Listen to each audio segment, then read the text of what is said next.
So I've got David Gray on the phone with Skyliner Airways in Australia, and myself, Mitchell Clark from CIT Dynamics Ventures, with their proposal to start a tourism airline company in Perth, Western Australia. I've got some photos of some DC-3s, which the company's concept is revolved around, just so any initial investors can see what a DC-3 is like.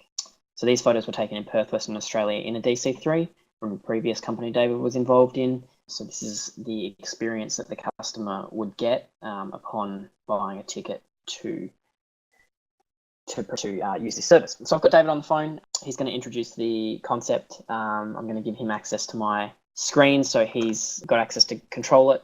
He's going to go through some of the concepts, some of the marketing, the budgets, the services, and then just a bit of a Q&A at the end so we can cover all aspects. So you want to give a quick overview of yourself, David, and get into it?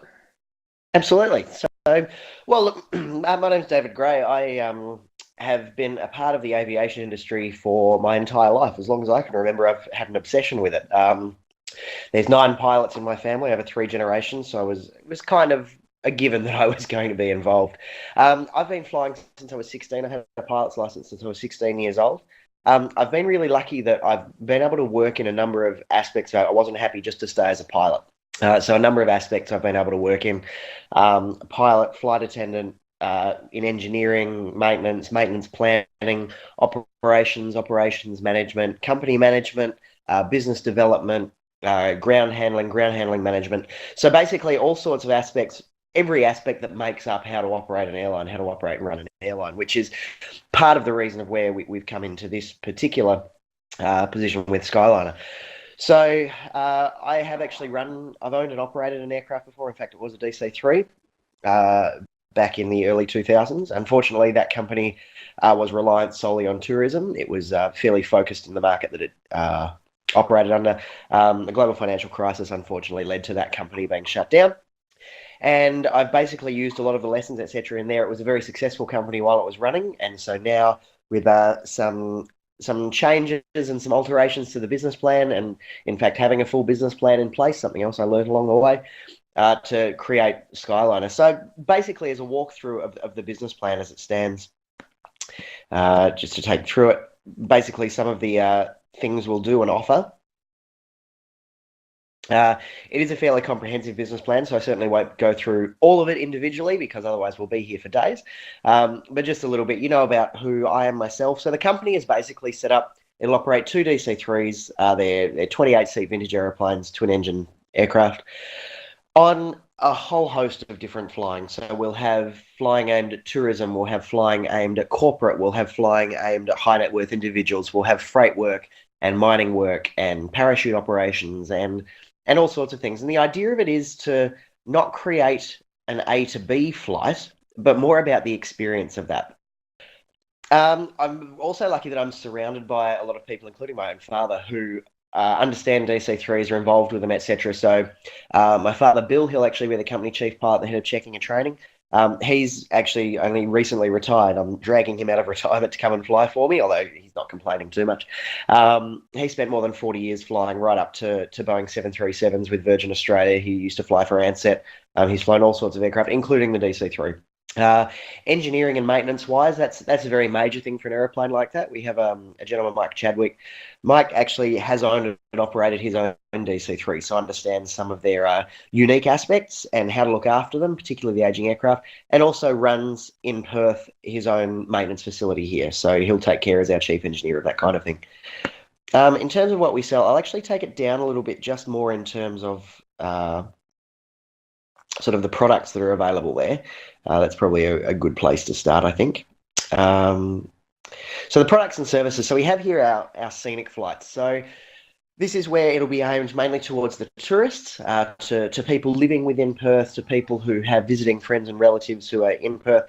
It's basically just an opportunity to fly over the city and the beaches of Perth at low level. The aircraft has big windows and it flies slowly, and it's a chance for them to be able to see the city and its air surrounds from a different perspective. So we'll have 2 versions: that one, the city scenic flights, which is aimed at the families, and then the champagne scenic flights, which is aimed, well, clearly at the adults, but also that's something a little bit different there. So a glass of champagne always adds to the party atmosphere and lets people relax a little bit and have a good time. So that's more that one there. Moving on into our dinner flights, that's where it's aimed sort of still at the tourists, but more at the couples. So we've moved away from the families. Dinner flights involve champagne and canapes in the terminal, followed by dinner and wine on board the aircraft and dessert as well.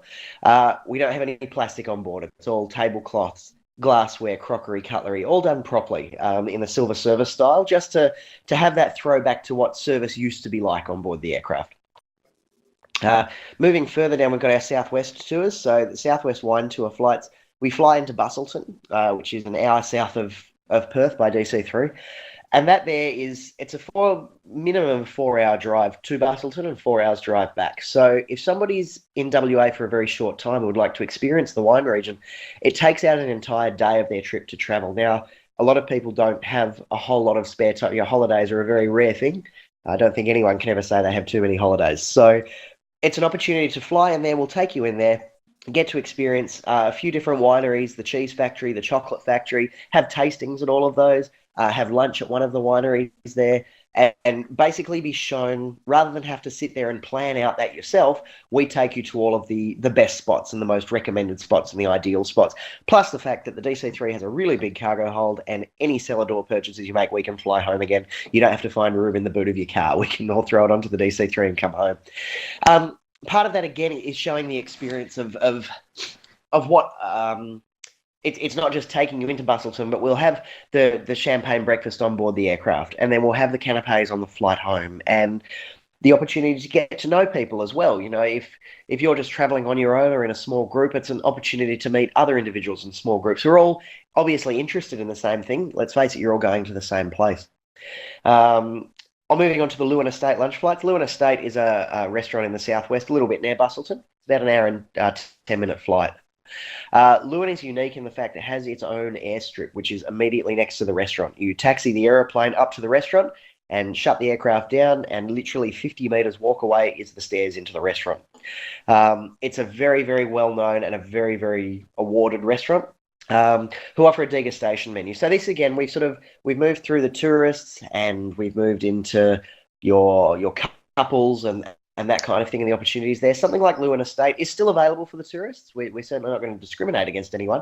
But this one here, it's a 5-course degustation menu at a very, very premium restaurant. So this is where we move towards the high net worth individuals, or perhaps corporate groups. So for client response days and client reward days, incentive days, that kind of thing, where putting the group on the aeroplane makes it that little bit more cost effective. That one includes the flight down there, the lunch, it includes cellar door tastings, and the flight home again. So, and that also has a little bit of a for the more adventurous type, I suppose.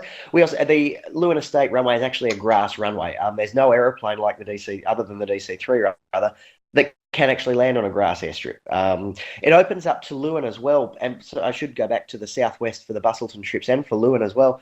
WA is moving very much towards a tourism-based economy because of the mining downturn, or the end of the mining boom, I should say. It's not really a downturn. Tourism is now something that Australia can offer to people, and the southwest is one area that is really, really focused on. It's a beautiful area, not like anywhere else in this country. And the fact that we can take an aircraft with 28 seats, such as the DC3 in there, up until now, the biggest aeroplane that can go into these places has around 9 seats. So it's open to a lot bigger groups. For Lewin Estate, for example, if you have 50 people, well, that's our 2 DC3s and we take them down there. So whereas they'd have to take, 5 aircraft of the smaller version, like such as the Cessna Conquest that goes down there now, we're taking an airliner. It's an aeroplane you can stand up in. It has a bathroom. It has a cabin crew service. It's a big aeroplane. You can move around and you can be comfortable in. A lot of people don't like small airplanes. Up until this point, that's the only option you have for some of these tours.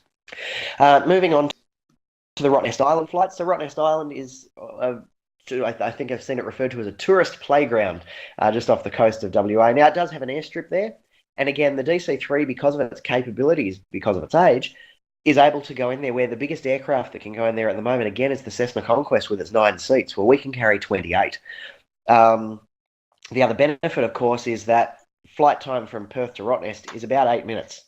On the ferry from Fremantle on the coast, you're going to take about half an hour, and from the city, at least an hour.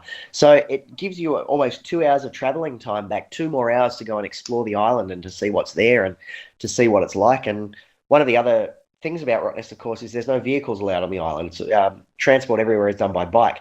The DC-3's cargo hold is right inside the main door, and it has a big freight door. So passengers can even take their own bikes with them and wheel the bike onto the aircraft, put it into the cargo hold, fly out there, and they don't have to hire bikes or anything like that.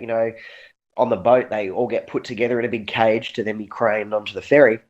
Some people spend a lot of money on their bikes. They don't want to let them go. So there's those kind of benefits that we can now offer using the DC-3.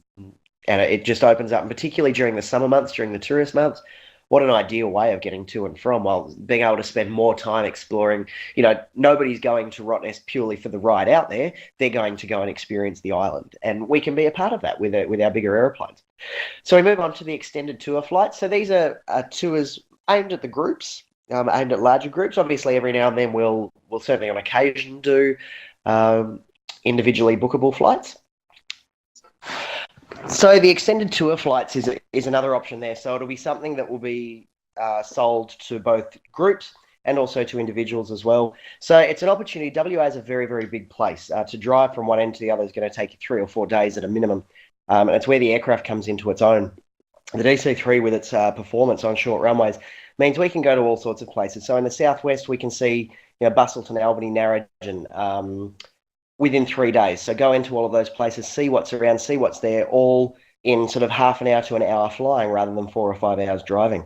That spreads through to the goldfields, so we can go out towards the east, and even what I call the dolphin weekend are there. So, Geraldton, Kalbarri, Monkey Mire and Shark Bay. So the opportunity within that period of time, within those 3 days, to see Geraldton, to see the Abrolhos Islands, to see the gorges of Kalbarri, to go to Monkey Mire and see the dolphins, to go to Shark Bay. It can even extend to go to Exmouth to swim with the whale sharks and that kind of thing. So there's so many options that this aeroplane opens up that simply aren't available at the moment for groups like that. Any aircraft of this size are employed by major airlines operating on regular public transport flights. They don't have the ability or the time to be able to set things like this up. While doing so there. So, and that can extend through to Karajini, so up through to Karajini National Park, seeing what's around up there. There's so many opportunities. I mean, they're just a few of the potential extended tours. It can go. The DC-3 can fly anywhere totally unimpeded in Australia and New Zealand. All of these are options for us. It can go anywhere, and it can go to these places off the beaten path. People refer to the DC-3 as the Land Rover of the skies, which is quite funny, but it's actually not entirely untrue. It can go to all of these places quite happily, quite comfortably. So, and in terms of that on-request charter, so general charter, any of these flights can be turned into that. Well, my previous company, we actually had a couple get married on board the aircraft. We took out the front row of seats and we took 20 of their family, and they got married on a flight to Bustleton, and they had their reception at one of the wineries in Dunsborough. There's that kind of thing. It can go anywhere. We can carry film gear, surfboards, golf clubs, anything like that. We can do golf days. There's a lot of country airfields that have golf courses next to them. We can do all sorts of stuff with that. As you got further down in there, golf days, carry your own golf clubs on board the aircraft. We can fly you wherever you'd like to do. Skydiving, we can carry parachutists and all of their gear. The aeroplane is big. Because of her war history, she actually has a special parachute door built into the main door of the aircraft. She's designed to do that. And so that opens up that kind of thing as well. Aeroplanes that can do skydiving at the moment are 7 or 8 seats. So even with their seats taken out, there's not many. I think, excuse me, in New South Wales, there was a DC-3 dropped 60 skydivers from it because that's how they can fit. She's designed that way. Moving on into the freight charter, there's just a little bit of a comparison there. At the moment, there's not a lot of freight aircraft within Australia. The smallest general freighter is what's called a Metro. It's a 15-seat turboprop aircraft. It's only got a 7-metre length cabin and only carries 1.2 tonnes. You move up into the Dash 8-100. The Dash 8 is a passenger airplane that can be converted into a freight aircraft. And again, it's got a 3.4-tonne payload, 9.1 metres long cabin. But the cargo door is only 1.5 by 1.5 meters, roughly. You look at the DC-3, she's longer than a Dash 8, can carry almost what a Dash 8 can do it for half of the operating costs, and has a cargo door that's bigger. Now, because of that extra length, and you have to think about a lot of, for example, drill bits used in mining are 9.5 meters long, which means a Dash 8 can't do it, a Metro can't do it. So the next smallest freight aircraft that's available in Australia at the moment is the 146-300, which is a 45-ton four-engine jet that operates at some $15,000 per flying hour. Now, I know of these jets are regularly in Perth to carry parts to the northwest. None of them are based in Perth. They have to be flown across from the east coast. So the clients are paying for an empty aeroplane to fly 5 hours from Sydney to Perth to carry one 200-kilo part to the northwest to then fly empty back to Sydney. And so there's this kind of thing where there's a market there that it's certainly not a regular scheduled market, but certainly an existing one that can be tapped into and we can use. You know, it's one of those things. It's not necessarily that we market it to mining as their freight solution, but for what are called hot shots, which is very urgent freight, very urgent parts, etc. That's where the DC-3 comes into its own. We also have the issue where there's aircraft at the moment, for example, the Fokker 100, we have nearly 40 of them based in Perth that does a lot of mining and regional flying. If one of those aircraft has an engine failure, the DC-3 can fit an engine totally intact into its cargo hold, fly it up there and fly it back. So it's not going on a truck. At the moment, those engines have to be trucked to the north. So you've got an engine can be up there in 4 hours as opposed to 3 days once you're on the back of a truck. So there's those opportunities as well. Again, nothing that you can schedule in, but certainly something that you can have there and that people are willing to pay for, that clients will be willing to pay for, because the downtime and the cost of that is worth far more than paying for the aircraft to fly them up. And the other section there, DC-3 pilot familiarization. Now, the DC-3 is incredibly well known outside of aviation, so within aviation, even more so. Now, there's a lot of pilots who dream of being able to fly a DC-3. Now, part of our commercial operation of a DC-3 means that we have to have what's called a checking and training system. So we have to have a system in place that if we hire a pilot, we can train them, teach them to fly the DC-3, take them through everything, and issue them what's called their type rating or their license to fly a DC-3 specifically. Now, we can sell those licenses. We can sell that familiarization to people. You know, even if it's not the full thing, but just the opportunity to sit in the seat and fly the aeroplane. Well, obviously not carrying paying passengers, but on those kind of flights, you have people who are willing to pay for that with a training captain sitting in their other seat. Now, there are companies in both the US and the UK that already do this kind of thing. So that's a proof that the market exists there. And of course, it exists here as well. You know, the DC-3 is the DC-3. Everyone knows it. Everyone loves it. Everyone would love to fly it. So moving on into special occasion flights further down, we have, for example, the Avalon Air Show. It's one of the Southern Hemisphere's biggest air shows that occurs in Avalon in Victoria every 2 years. So we would fly across for that. We take the aeroplane in there. There are people who would love to travel across in there. We had fielded all sorts of inquiries, even after my last company closed down. We were getting phone calls still to say, oh, is your aircraft, excuse me, available to go to Avalon? The other part of that is you can obtain sponsorship for fuel and oil and that kind of thing, and have the aircraft participate in the air show as well. So it's an opportunity to have the aircraft seen and to have that something different and to appeal to the aircraft enthusiasts. So again, we've opened up yet another area of market and another area of potential revenue is the aircraft enthusiast. The DC-3 is so well known and everyone knows it and loves it and wants to travel in it that it's another revenue stream there for the enthusiasts to go to the air show. The same also applies to these Australian tours in the DC-3. So fly into places and go to various country towns that don't generally see aircraft visiting and do joy flights. Most country towns have aero clubs and have enthusiast groups and that kind of thing who would love to go for a fly in it. It's interesting. I have a recent colleague of mine who operated a DC-3 for a charity organisation in New Zealand, and they did a 36-day tour around New Zealand doing exactly this barnstorming kind of flying and flew into all of the various small towns, etc. And they got back from their 36 days and they had raised enough money to be able to buy the aeroplane off its current owners. So I'm not saying that that's something that necessarily can be relied on, but there's a huge potential market for that one there. Of barnstorming. It sounds a little bit crazy adventure flying in the sort of 1920s, but it's that kind of flying. You fly in there, you take the people, you get to show them the aeroplane. It doesn't need to be a long time.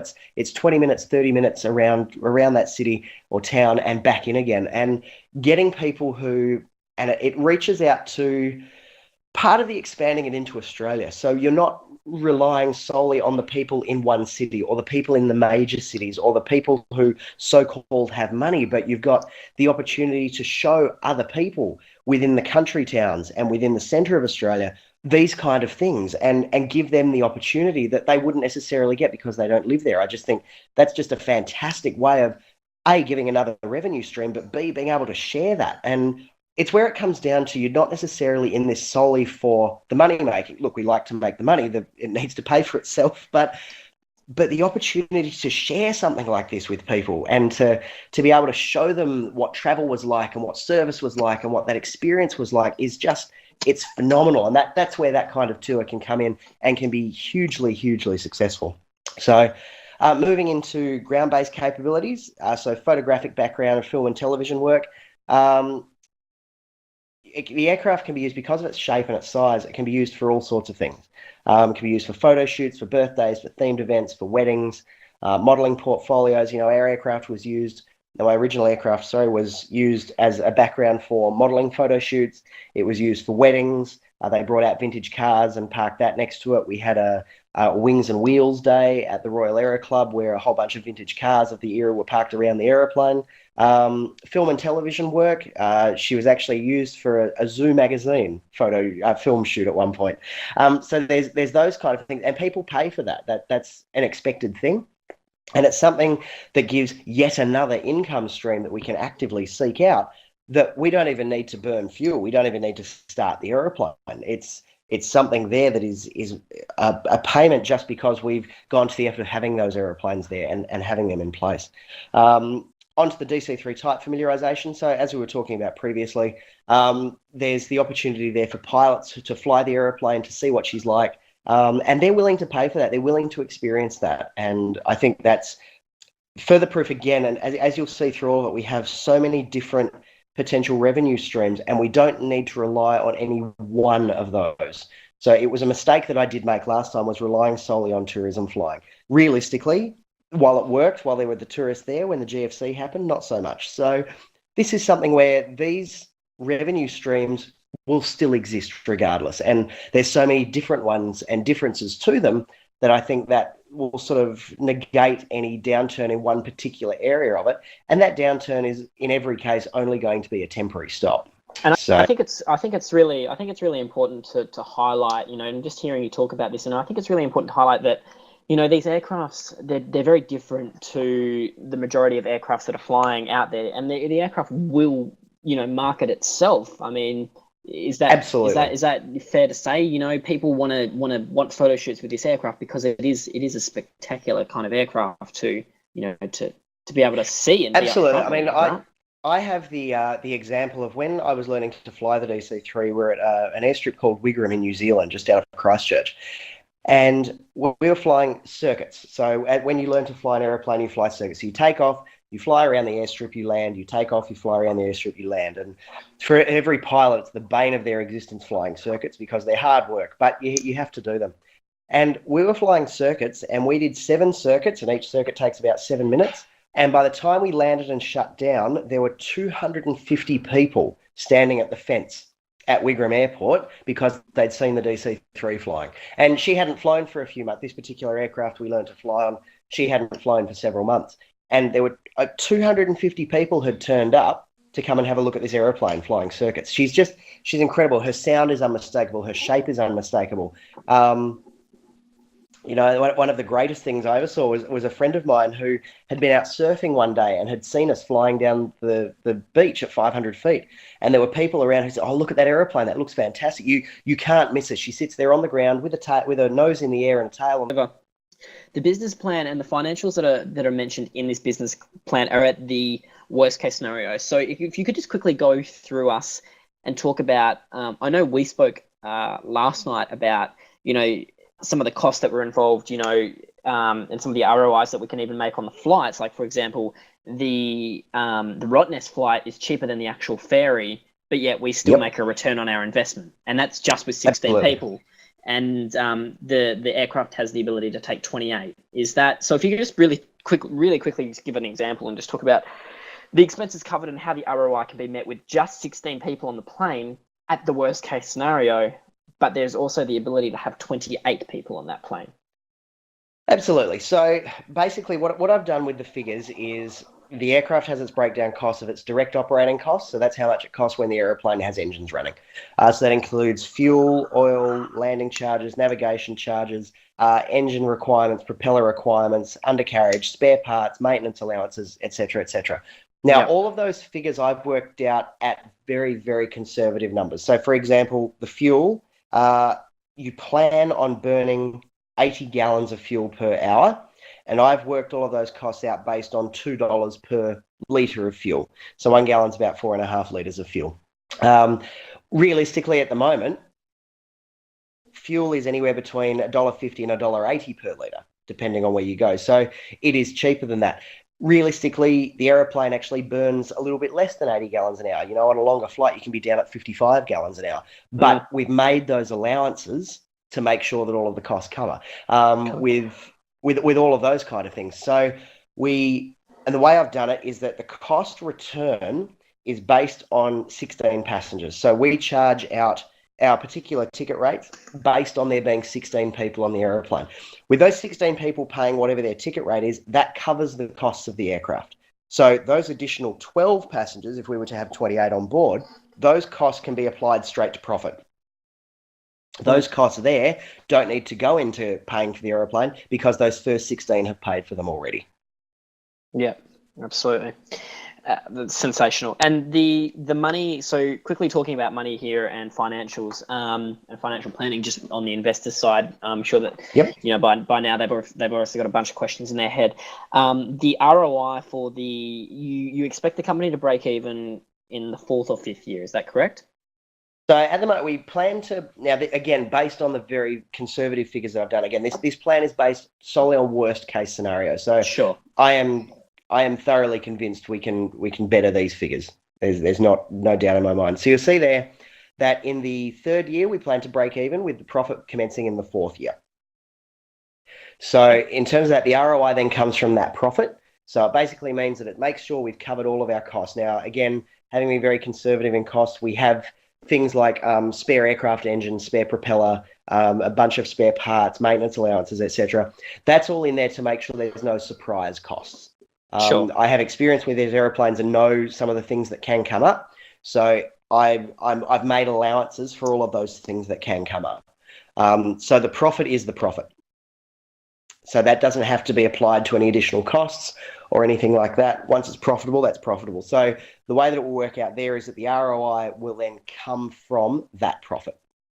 Absolutely. So, and you've also got the plan on the ROI as per the discretion of the investor, however they want to go about it. But the initial plan within this within this business plan is to have every year have a 75% payout to the investor of profit until they're paid back. So absolutely. So when it's profitable, once the company's in profit, and again we'll build on that profit, is that 75% of that profit will then go, and again at the discretion of the investor, it can either pay as we go or it can go into a sort of a lump sum account. So that 75% is diverted off into that account and put in there until we've reached that ROI.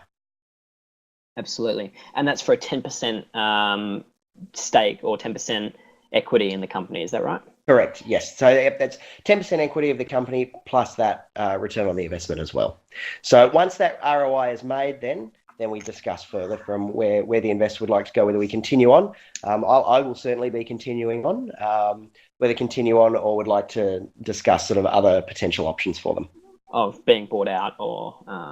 yeah, absolutely. Like and again, that's at the discretion of the investor with that one. As I said, I will be continuing on. There's no stopping me doing this one, going on with that one. But yeah, it's whether they'd like to continue on with us and see where we can go from there.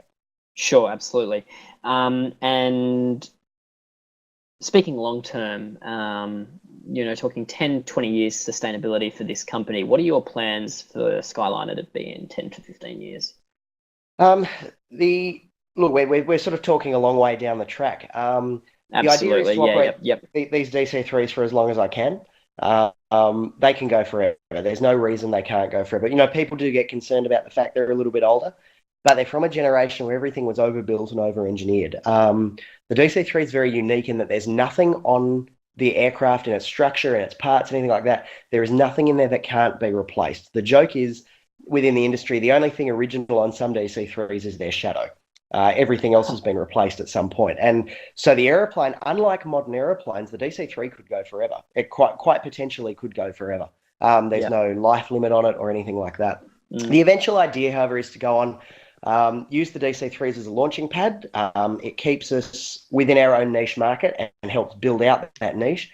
But then the plan is to then use those contacts within the touring and expand the touring options and the longer range touring, moving into more modern aircraft for that kind of touring. So we've got our people who have their sort of adventure tours, for want of a better term, using the DC-3s, but then we can open up into a market of luxury tours. So we use the equivalent of corporate and private jets.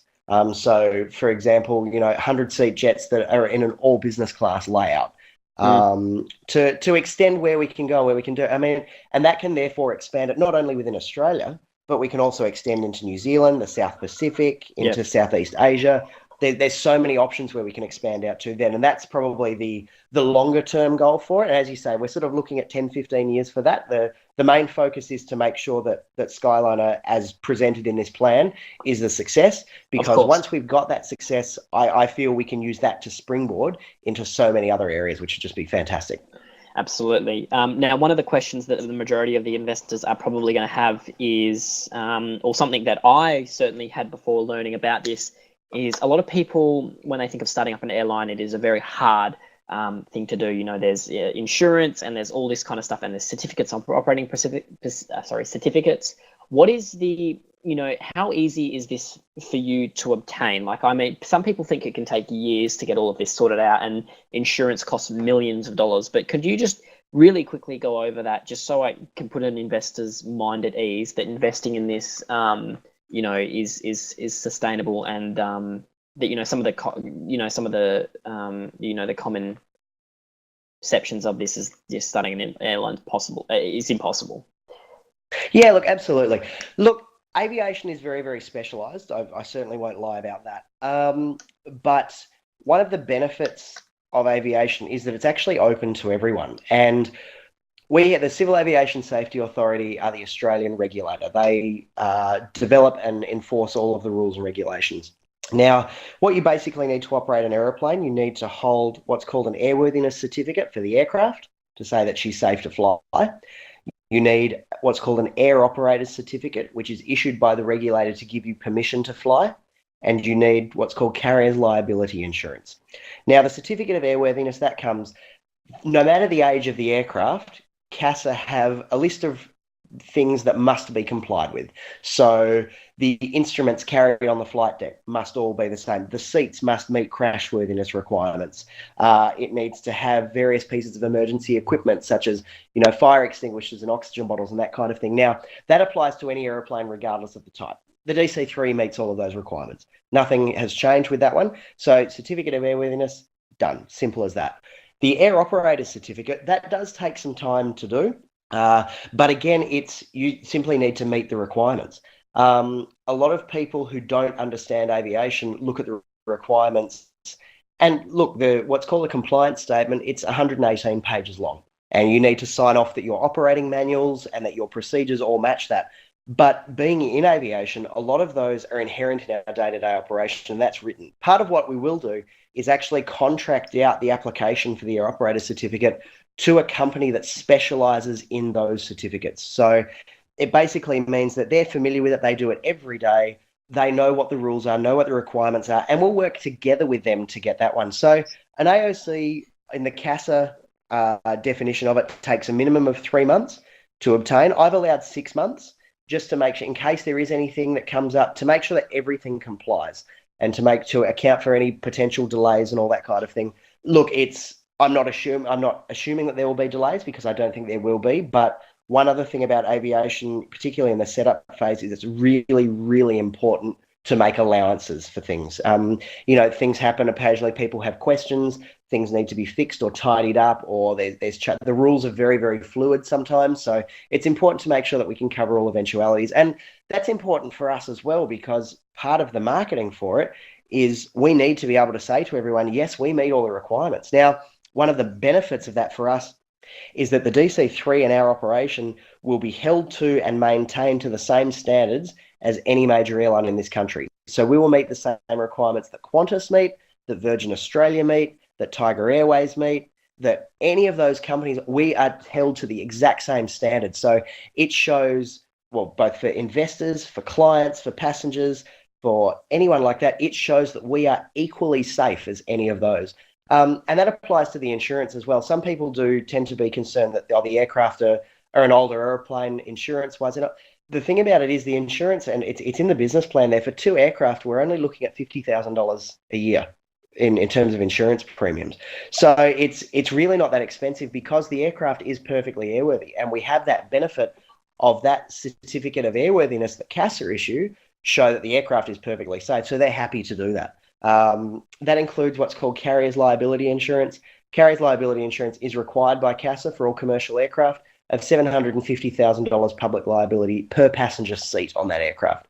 All of these things we have in place before the aircraft can even leave the ground. So it's certainly it's a valid concern, but one that within the aviation industry actually isn't a concern. That's just part and parcel of our daily operations. There's certainly no issue with obtaining any of those certificates, or with operating this company very successfully and very safely. Yeah, cool. And just talking about, you talked about some of the mining opportunities that the DC3 has. A question that I've got personally: how hard would it be to actually secure one of those contracts with a mining company? Or sorry, not a contract, but how not easy, but how what's the likelihood that you would be able to enter that market and make it known to them that we are able to provide this service? There's 2 different ways of looking at it. To enter the mining market is impossible for the DC3. We're not aiming for that work, though. I'm certainly not going to try and compete with fly in, fly out or anything like that. The thing about it is I have... Sorry? Absolutely not. No, absolutely not. Yeah, no. I didn't fly and fly. Yeah. No, but one of the things there is that I have a lot of experience within the mining industry, within fly in, fly out, and have a lot of contacts in that. So, for example, our chief engineer, Mike Chadwick, he's currently the chief engineer for a company, Complete Aviation. Now, Complete operate those Metroliner freighters, and he has work almost weekly that he has to turn down because it doesn't physically fit in his aircraft, whereas the DC3 it would. So he's certainly happy with that one. And part of it would be to actually approach those mining companies, again, not to aim for a contract, but just to say, here we are when you have those parts. And a lot of the brokers, a lot of companies contact charter brokers, and I have those contacts. I currently working in corporate aviation and private aviation, and I have those contacts with those brokers that the aircraft is there. And one of the key things about it is that in this kind of situation, once they know the aircraft can do it, then they don't care what the aeroplane is, as long as the part gets there, or as long as that piece gets there, or as long as those people get there. The cost becomes the irrelevant thing, and the aircraft becomes the irrelevant thing. They just need it done. Yep, for sure. So, as I said, it's not necessarily a market that we're going to, rely on X number of hours per week from, but those bonuses do come up on a regular basis. Yeah, for sure. If you could just go over, just once again, just to reconfirm your plans for the ROI for the investor. So they're paying an initial $3 million. And that's correct. And when do you perceive, I know it's a very hard question to ask, so sorry to answer, when do you perceive the company would be able to, pay back that investor? As I said, it's initially $3 million, and that's owning 10% of the company. The first profit should be, we plan to break even in the 3rd year, with the first profit coming through in the 4th year. At the 75-25 split, again, it's a difficult one to work out, obviously, based on this one, because the figures at this stage can only go for those 5 years, because otherwise we really are, drawing out some some assumptions rather than actual backable figures. But we'd be looking at easily within the 10-year mark.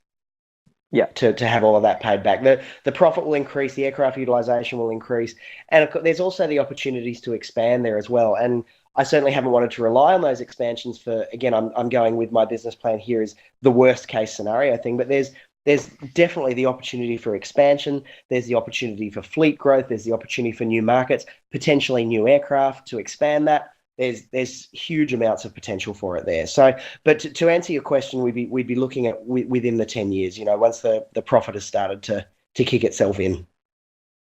Yeah, for sure. Awesome. I think that's for the moment. I think that's fantastic. If any investor watching this, would like to get in touch with David, they can either contact me directly because you will have my contact information, and then I can pass you straight through to David. I think that's. I think we've covered pretty much everything. Have we missed anything? Do you think, David, or are we all pretty... I don't think so. And look, any questions I'm always happy to answer. I think it's I'm sure that there are questions about it, and I'm sure there will be questions about it, but I am convinced that it will be an incredibly successful company that will be able to do incredible things and will have a really, really good time doing it. It's just, we can literally have an effect on people's lives based on previous experience, which is just, I can't wait. Yeah, it's going to be something really unique, and I'm really looking forward to it. So no, for sure. All right, mate. We'll end the video there, and if any investor would like to get in touch with David, either contact me, I can pass you through straight to David.